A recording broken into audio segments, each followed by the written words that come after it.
Praise to the lord. ఈరోజు దేవుడు మనకిచ్చినటువంటి వాగ్దానం ఏంటంటే యెషయా గ్రంథము 49వ అధ్యాయము 25వ వచనం. నీతో యుద్ధము చేయు వారితో నేనే యుద్ధము చేసేదను. ఆమేన్.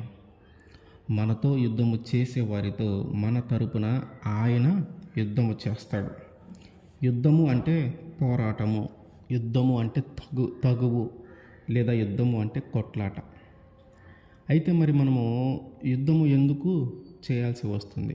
పూర్వం రోజుల్లో ఏం జరిగేదంటే, ఎవరైనా ఒక రాజ్యము మీదకి దండెత్తినప్పుడు, ఒక రాజు మీదకి దండెత్తినప్పుడు వారి నుంచి కాపాడుకొని వారి ప్రాణాలను రక్షించుకోవటం కోసము ప్రతిదాడి చేసేవాళ్ళు. ఎవరైతే రాజ్యం మీద దండెత్తుతూ ఉన్నారో వాళ్ళ నుంచి ఆ రాజ్యాన్ని కాపాడటానికి, అట్లాగే అక్కడ ఉన్నటువంటి ప్రజల ప్రాణాలను కాపాడటానికి, ఆస్తిని కాపాడటానికి తిరిగి ఎదుటి వారి మీద ఎవరైతే వాళ్ళ మీదకి వచ్చి ఉన్నారో వాళ్ళ మీద యుద్ధము చేసేవారు.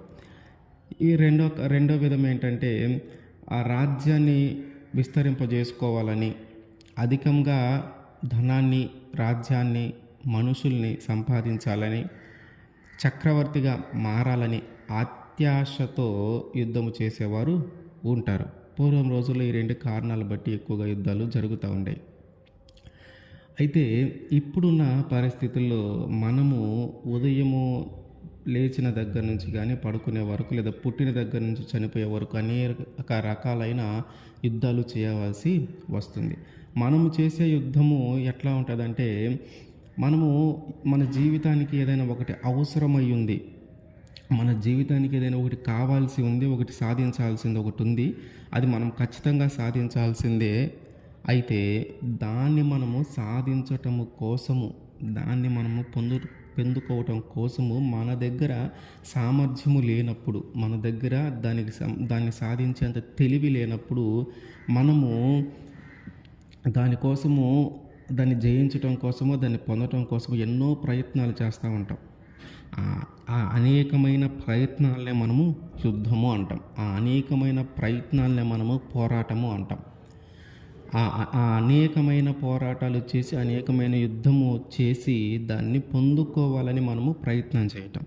ఇంకొక రకము, అనేకమైన యుద్ధాలు చేసి పోరాటం చేసి దాన్ని పొందుకోవాలని ప్రయత్నం చేస్తాం. అది ఎట్లా అంటే, ఇప్పుడు చాలామందికి ఆహారము దొరకటం, చాలామంది కష్టమైన పరిస్థితుల్లో ఉన్నవారు కూడా చాలామంది ఉంటారు. వాళ్ళు ఆ ఆహారాన్ని పొందుకోవటం కోసం వాళ్ళు చాలా పోరాటం చేయాల్సి వస్తుంది. ఆహారము పొందుకోవటం కోసం వాళ్ళు చాలా యుద్ధము చేయాల్సి వస్తుంది. కొంతమందికి బట్టలు కట్టుకోవటానికి బట్టలు లేని వాళ్ళు ఉంటారు. వారు ఆ బట్టలు పొందుకోవటానికి, ఆ బట్టలు తీసుకోవటానికి వారు చాలా ప్రయత్నాలు చేస్తూ ఉంటారు. వారు చాలా పోరాటం చేస్తూ ఉంటారు. వాళ్ళు చాలా యుద్ధము చేస్తూ ఉంటారు. తల్లిదండ్రులకి మంచి స్తోమత, మంచి ఆర్థిక పరిస్థితులు లేనప్పుడు వారి పిల్లల్ని చదివించటానికి, వారి పిల్లల్ని మంచి పాఠశాలలో చదివించటానికి వారు ఒక యుద్ధమే చేయాల్సి ఉంటుంది. వారు చాలా పోరాటం చేయాల్సి ఉంటుంది. వాళ్ళు చాలా భయపడుతూ ఉంటారు, వాళ్ళని చదివించగలుగుతామా లేదా అని. వాళ్ళు దానికోసం ఎంతో శ్రమించాల్సి ఉంటుంది. అట్లాగే ఉద్యోగం కోసం ప్రయత్నం చేసే వాళ్ళు ఒక పెద్ద యుద్ధమే చేయాల్సి ఉంటుంది. ఎందుకంటే ఆ గవర్నమెంట్ ఎప్పుడు నోటిఫికేషన్ ఇస్తుందో తెలియదు. దానికోసం వాళ్ళ సమయము, వాళ్ళ యొక్క ఆర్థిక పరిస్థితులు, డబ్బు కానీ ఇట్లా అన్నిటిని వెచ్చించి వాళ్ళు ఎదురు చూస్తూ ఉంటారు. వాళ్ళు ఒక పెద్ద యుద్ధమే చేయాల్సి వస్తుంది దాన్ని సాధించటానికి. అట్లాగే పెళ్ళి కాని వాళ్ళు చాలామంది ఉంటారు. వాళ్ళు కొంతమందికి అయితే పెళ్ళిళ్ళు వెంటనే అవుతాయి, కానీ కొంతమందికి పెళ్ళిళ్ళు కావు. దానికోసం కూడా వాళ్ళు యుద్ధమే చేయాల్సి ఉంటుంది. దానికోసం వాళ్ళు ఎంతో పోరాటం చేయాల్సి ఉంటుంది. దానికోసం వాళ్ళు ఎంతో శ్రమించాల్సి ఉంటుంది. ఇట్లా రకరకాల పరిస్థితులు, రకరకాలవి మన జీవితానికి ఏదైతే అవసరమయ్యిందో వాటిని పొందుకోవటానికి మనం ఎల్లప్పుడూ పోరాటం చేస్తూనే ఉంటాం. ఎల్లప్పుడూ వాటిని దక్కించుకోవటానికి మనం అనేకమైన ప్రయత్నాలు చేస్తూనే ఉంటాం. ఏదైనా అనారోగ్యము బాగలేక మంచం మీద పడి ఉన్న వాళ్ళు వారి యొక్క ప్రాణాన్ని కాపాడుకోవటానికి, వారు తిరిగి బ్రతకటానికి ఒక యుద్ధము చేస్తూ ఉంటారు. వారు తిరిగి బ్రతకటానికి పోరాడుతూ ఉంటారు. నేను బ్రతకాలి అని. ఇట్లా అనేక రకమైన పోరాటాలు మన జీవితంలో ఉంటాయి. అనేక రకమైన పోరాటాలను ప్రతిరోజు మనము భరిస్తూనే ఉంటాం. వాటి నుంచి మనం బయటపడటానికి, వాటిని జయించటానికి మనం ఎన్నో ప్రయత్నాలు చేస్తూ ఉంటాం. అట్లాగే ఇంకొక రకమైన పోరాటం, ఇంకొక రకమైన యుద్ధం ఏంటంటే, మనకి ఏదైనా ఒక సమస్య వచ్చినప్పుడు, మనకి ఏదైనా ఒక వ్యాధి వచ్చినప్పుడు, మనకి ఏదైనా ఒక నమ్మక ద్రోహాన్ని మన జీవితంలో మనము చూసినప్పుడు, వాటి నుంచి బయటపడటానికి, వాటిని జయించటానికి, ఆ వ్యాధి నుంచి బయటపడటానికి, ఆ సమస్య నుంచి బయటపడటానికి, ఆ వ్యాధి నుంచి బయటపడటానికి, ఆ నమ్మక ద్రోహము నుంచి బయటపడటానికి మనము అనేక ప్రయత్నాలు చేస్తూ ఉంటాం. దాన్ని మర్చిపోవటానికి కానీ, దాన్ని జయించటానికి కానీ. అలా చేసే ప్రయత్నాలని, అలా చేసే పోరాటాలను కూడా మనము యుద్ధము అంటాం. అయితే దేవుడు ఏమంటున్నాడంటే, నీతో యుద్ధము చేయు వారితో నేను యుద్ధము చేస్తాను, నీవు కాదు నేనే యుద్ధము చేస్తాను నీ తరపున. అంటే ఏంటి? మనకి ఏదైతే ఆహారమైన, వస్త్రమైన, చదువైన, ఉద్యోగమైన, ఆరోగ్యమైన, వ్యాధి అయినా, బాధ అయినా, శ్రమ అయినా, ఇవన్నీ మన మీద యుద్ధం చేస్తూ ఉంటే, మన తరపున వాటన్నిటిని జయించటానికి, వాటన్నిటిని మనం ఆ వ్యాధుల నుంచి, బాధల నుంచి మనల్ని విడిపించటానికి ఆయన మన తరపున యుద్ధం చేస్తాడు. ఆహారమైన, వస్త్రమైన, ఉద్యోగమైన, చదువైన, వీటన్నిటిని మన జీవితంలో మనం పొందుకోవటానికి ఆయన మన తరపున యుద్ధము చేస్తాడు. అయితే మరి దేవుడు ఎందుకు మన తరపున యుద్ధము చేయాలని అనుకుంటున్నాడు?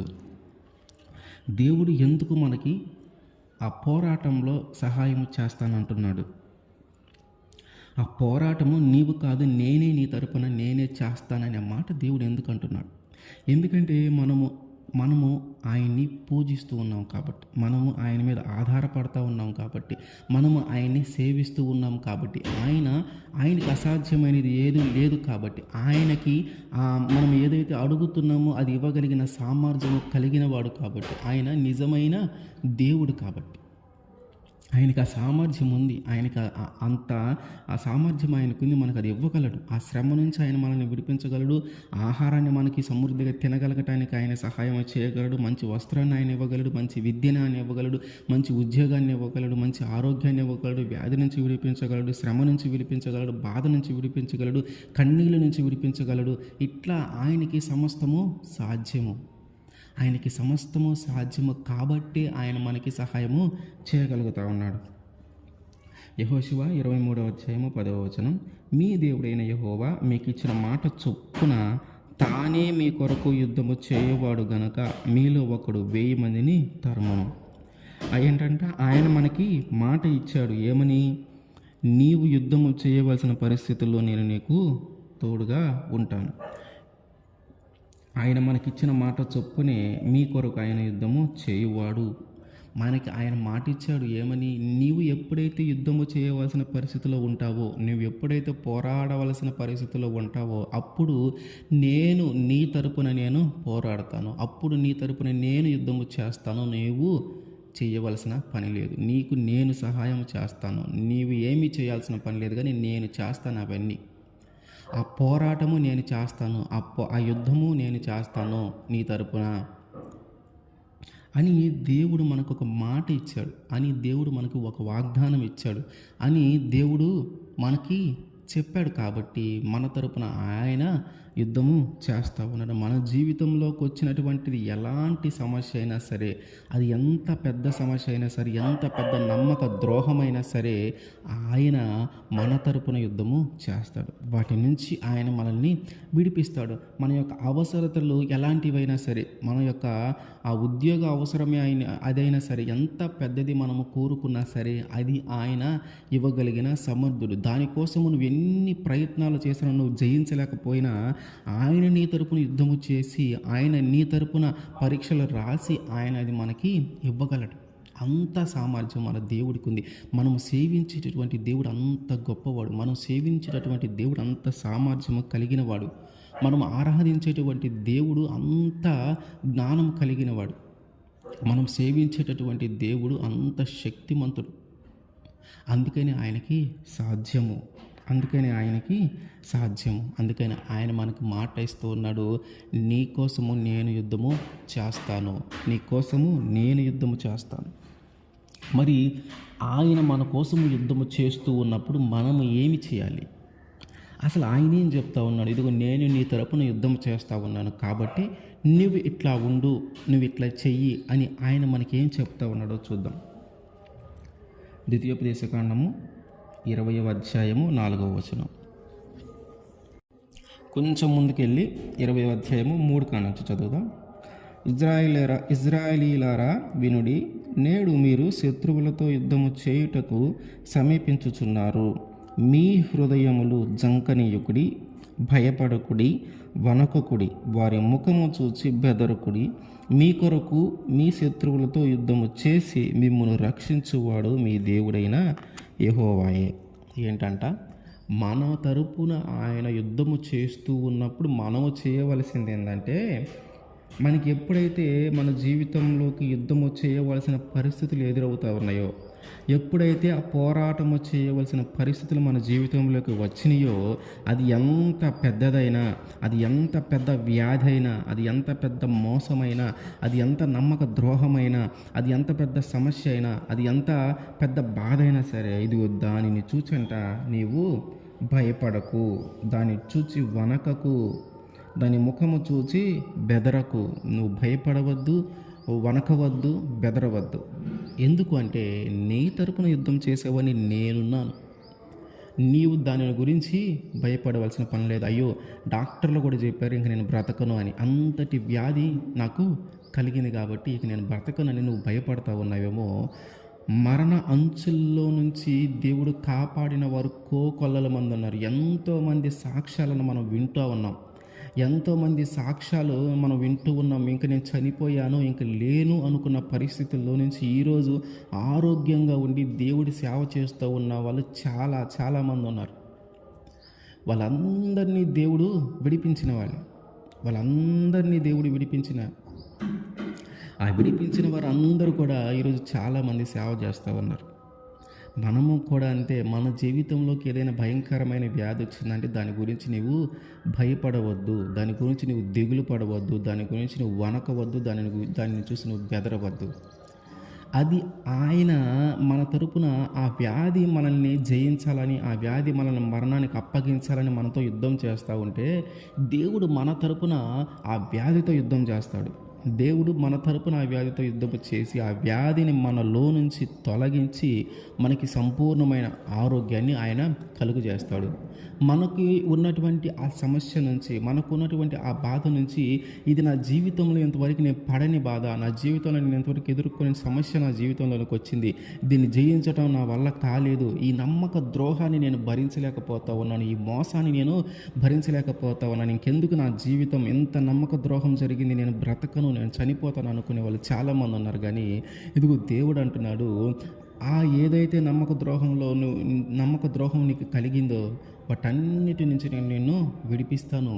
ఏదైతే సమస్య నీ జీవితంలోకి వచ్చిందో, ఏదైతే బాధ నీ జీవితంలోకి వచ్చిందో, నీ తరపున నేను పోరాడతాను. దానితో నీ తరపున నేను పోరాడి నీ జీవితంలో నుంచి దాన్ని నేను తొలగిస్తాను అని దేవుడు వాగ్దానం మనకి చేస్తూ ఉన్నాడు. అందుకని ఆ సమస్య, ఆ బాధ మన జీవితంలోకి వచ్చినప్పుడు దాన్ని చూసి మనము భయపడకూడదు, బెదరకూడదు, వణకకూడదు. దేవుడు మనకు ఆ మాట చెప్తాను, నేను యుద్ధం చేస్తూ ఉన్నాను, నువ్వు దాని గురించి ఏమీ భయపడాల్సిన పని లేదు. నేను నీ తరపున యుద్ధం చేస్తాను, దాన్ని చూసి నువ్వు వణకవద్దు. నేను నీ తరపున యుద్ధం చేస్తాను, దాన్ని చూసి నువ్వు బెదరవద్దు. నిర్గమకాండము 14వ అధ్యాయము 14వ వచనం. యెహోవా మీ పక్షమున యుద్ధము చేయును, మీరు ఊరకయే ఉండవలెనని ప్రజలతో చెప్పాను. ఆయన మన తరపున యుద్ధం చేస్తున్నప్పుడు మనం ఏం చేయాలంట? మనము ఊరకనే ఉండాలి. అక్కడ ఏం జరుగుతుందో మనము కన్నులారా చూస్తా మనం ఏమీ చేయకుండా ఊరకనే ఉంటే అంట దేవుడే మొత్తము యుద్ధాన్ని జరిగిస్తూ ఉంటాడు. దేవుడే మొత్తము మన జీవితంలో కార్యము చేసుకొని వెళ్తూ ఉంటాడు. మనము ఊరక ఉండి మన జీవితంలో ఏం జరుగుతుందో చూడటమే. ఎప్పుడైతే నువ్వు దేవుడి మీద ఆధారపడతావో, ఎప్పుడైతే నువ్వు దేవుని నమ్ముకుంటావో, ఆయన మీదే ఆధారపడి నువ్వు కానీ ఉంటే, ఆయన్ని నమ్ముకొని కానీ నీవు ఉంటే, ఆయన మీద విశ్వాసంతో కానీ నీవు ఉంటే, ఆయన ఖచ్చితంగా నా జీవితంలో క్రియలు జరిగిస్తాడని ఒక ఆశతో, ఒక నమ్మకంతో, ఒక విశ్వాసంతో కానీ నీవు ఉంటే, నీ కన్నులారా నువ్వు ఖచ్చితంగా చూస్తావు నీ జీవితంలో కార్యము జరగటం. నీ జీవితంలో కార్యము జరగడం నీ కన్నులారా నువ్వు చూస్తావు. ఎందుకంటే ఆయన నీతో యుద్ధం, ఆయన నీ తరపున యుద్ధము చేస్తారు కాబట్టి. ఆయన నీ తరపున యుద్ధం చేస్తూ ఉన్నప్పుడు నువ్వు చేయాల్సింది ఏంటి? నువ్వు ఊరకనే ఉండి ఏం జరుగుతుందో చూడు. నువ్వు ఊరకనే ఉండి ఏం జరుగుతుందో చూస్తూ ఉంటే నీ కన్నులారా నువ్వే చూస్తావు నీ జీవితంలో కార్యము జరగటం. నీవేదైతే అడుగుతూ ఉన్నావో, దేనికోసమైతే నువ్వు ఎన్నో ప్రయత్నాలు చేస్తూ ఉన్నావో, దేనికోసమైతే నువ్వు పోరాటం చేస్తూ ఉన్నావో, అది నీ జీవితంలో జరగటం లేదు, అది నా జీవితంలో జరగట్లేదని నువ్వు దేనికోసమైతే దిగులు పడుతూ ఉన్నావో, అది నీ జీవితంలో జరిగేది నీ కళ్ళారా నీవు చూస్తావు. ఆయన అదే చెప్తాను, నువ్వేం చేయదు, నీవే దేని గురించి అయితే ఏదైతే నీ జీవితంలోకి వచ్చి నేను భయపెడుతూ ఉందో దాని గురించి నువ్వు భయపడవద్దు. ఏదైతే సాధించలేనని నువ్వు భయపడతా ఉన్నావో దాని గురించి నువ్వు భయపడవద్దు. నువ్వు దాన్ని భయపడవద్దు, వణకవద్దు, బెదరవద్దు. నువ్వేం చేయాలంటే నువ్వు ఊరక ఉండు, అంతే. నువ్వు ఊరక ఉండు. నీ జీవితంలో చేయాల్సిందంతా నేను చేస్తాను. నీ జీవితంలో చేయాల్సిందంతా నేను చేస్తాను. మనం ఎప్పుడైతే నమ్మకంగా ఉంటామో, మనం ఎప్పుడైతే విశ్వాసంతో ఉంటామో, మనం ఎప్పుడైతే ఆయన మీద ఆధారపడతామో, మనం ఎప్పుడైతే ఆయన చిత్తానుసారంగా మనం జీవిస్తామో, మనం ఎప్పుడైతే ఆయనకి ఇష్టమైన వ్యక్తిగా మనం జీవిస్తామో, మన జీవితంలోకి రాబోయే శ్రమల నుంచైనా, వచ్చిన శ్రమల నుంచైనా, మన జీవితంలో సాధించాల్సిన విషయాల గురించైనా మనం దిగులు పడవలసిన పని లేదు, భయపడవలసిన పని లేదు, వణకవలసిన పని లేదు, బెదరవలసిన పని లేదు. మనం జస్ట్ చూస్తూ ఊరుకు అట్లా నిలబడితేనే మన జీవితంలో కార్యాలు దేవుడు చేసుకుంటూ వెళతాడు. అవి మనం కనులారా ఖచ్చితంగా చూస్తాం. యెహోషువ గ్రంథము 10వ అధ్యాయము 14వ వచనం. యెహోవా ఒక నరుని మనవి వినిన ఆ దినము వంటి దినము దానికి ముందే గాని దానికి తర్వాతనే గాని ఉండలేదు. నాడు యెహోవా ఇజ్రాయేలు పక్షముగా యుద్ధము చేసెను. యెహోషువ ఒక 5 రాజులతో యుద్ధము చేస్తూ ఉంటాడు. ఒక 5 రాజులు, ఈయన ఒక్కడే వారు 5 రాజులతో యుద్ధం చేస్తూ ఉన్నప్పుడు యుద్ధం భయంకరంగా జరుగుతుంది. ఒక పెద్ద యుద్ధమే జరుగుతూ ఉంది. అయితే ఇజ్రాయేలీలందరూ యెహోషువతో ఉన్న వారందరూ కూడా చాలా భయపడతా ఉంటారు. ఇంతమంది ఉన్నారు, మనం ఎట్లా జయించగలము, ఇంతమంది ఉన్నారు, మనం ఎట్లా జయించగలమని. కానీ దేవుడు ఏం చెప్తున్నాడు తెలుసా? నేను మీ పక్షంలో యుద్ధము చేస్తాను కాబట్టి మీలో ఎవరైతే యుద్ధంలో ఉన్నారో వాళ్ళలో ఒక్కొక్కడు 1000 మందిని తరుముతాడు. ఒక్కొక్కడు 1000 మందితో సమానం. వాళ్ళు ఎంతమంది అయినా ఉండనే మీలో ఒక్కొక్కడు 1000 మందితో సమానముగా యుద్ధము చేస్తారు. ఒక్కొక్కడు 1000 మందిని తరుముతారు అని దేవుడు మాట ఇచ్చి వాళ్ళని ముందుకు తీసుకొని వెళితే యుద్ధము భయంకరంగా జరుగుతూ ఉంటుంది. అప్పుడు యెహోషువ బాగా యుద్ధం చేస్తూ ఉంటారు. ఈ యెహోషువ వైపు ఉన్నవారే జయించేలాగున దేవుడు సహాయం చేస్తూ ఉంటాడు. అయితే అప్పటికే సాయంత్రం అవుతూ ఉంటుంది. ఆ సాయంత్రం వీళ్ళేమో వీళ్ళ తరపున యుద్ధము వీళ్ళు జయించేలాగా ఉన్నారు, యెహోషువ తరపున వాళ్ళు జయించేలాగా ఉన్నారు, అవతల 5 రాజులు ఓడిపోయేలాగా ఉన్నారు. ఆ విధంగా యుద్ధం ముందుకు వెళ్తూ ఉంటే సాయంత్రం అవుతూ ఉంటుంది. సాయంత్రం 6 దాటితే యుద్ధం చేయటానికి లేదు. అప్పుడు ఉన్నటువంటి రూల్స్లో ఏంటంటే యుద్ధము 6 తర్వాత, సాయంత్రం తర్వాత యుద్ధము చేయకూడదు. ఎవరికి వాళ్ళు ఎక్కడున్న వాళ్ళు అక్కడే ఉండి వాళ్ళు ఇంటికి వెళ్ళినా ఎక్కడికైనా కానీ 6 తర్వాత యుద్ధం చేయడానికి లేదు. మళ్ళీ తెల్లారే యుద్ధం చేయాలి. అందుకని ఇటు పక్కేమో వీళ్ళు జయించేలాగా ఉన్నారు, యెహోషువ వాళ్ళు జయించేలాగా ఉన్నారు, వాళ్ళు ఓడిపోయేలాగా ఉన్నారు. ఒకవేళ మళ్ళీ సాయంత్రం యుద్ధం ఆగిపోయి మళ్ళీ రేపొద్దున మొదలు పెడితే మళ్ళీ రేపొద్దున పరిస్థితులు ఏంటో తెలియదు. కాబట్టి యెహోషువ దేవుడికి ఒక ప్రార్థన చేస్తాడు. 10:12 ఉంటుంది. యెహోవా ఇజ్రాయేలీయుల ఎదుట ఆమోరీయులను అప్పగించిన దినము ఇజ్రాయేలీయులు వినుచు ఉండగా యెహోవాకు ప్రార్థన చేసెను. సూర్యుడా నీవు గిబియాలో నిలువుము, చంద్రుడా నీవు అయ్యాలోను లోయలో నిలువుము. జనులు తమ శత్రువుల మీద పగ తీర్చుకుని వరకు సూర్యుడు నిలిచెను, చంద్రుడు ఆగెను. యెహోషువ ప్రార్థన చేశాడు. ఏమనంటే, మేము గెలిచేలాగా ఉన్నాము యుద్ధంలో, మేము వారిని జయించేలాగున్నాం యుద్ధంలో. కాకపోతే సాయంత్రం అయింది. ఆ సాయంత్రం అయింది కాబట్టి ఒకవేళ యుద్ధం ఆపాల్సి వస్తుందేమో. సూర్యుడు కనిపించకుండా పోతే, సూర్యుడు అస్తమిస్తే యుద్ధాన్ని ఆపవలసి వస్తుంది. కాబట్టి ఆ యుద్ధాన్ని ఆపకుండా ఉండాలంటే సూర్యుడు అస్తమించకుండా ఉండాలి. సూర్యుడు అస్తమించనంతసేపు యుద్ధం జరుగుతుంది. కాబట్టి ఇప్పుడు మేము గెలిచేలాగా ఉన్నాం, కాబట్టి ఇప్పుడు మేము వాళ్ళని తరుముతా ఉన్నాం, కాబట్టి సూర్యుడు అస్తమించకుండా ఉంటే ఇంకా ఎక్కువ సమయం వాళ్ళని తరమవచ్చు, ఇంకా ఎక్కువ మందిని మేము జయించవచ్చు, యుద్ధంలో ఖచ్చితంగా అప్పుడు మేము గెలుస్తామని ఆలోచించి దేవునికి ప్రార్థన చేస్తాడు.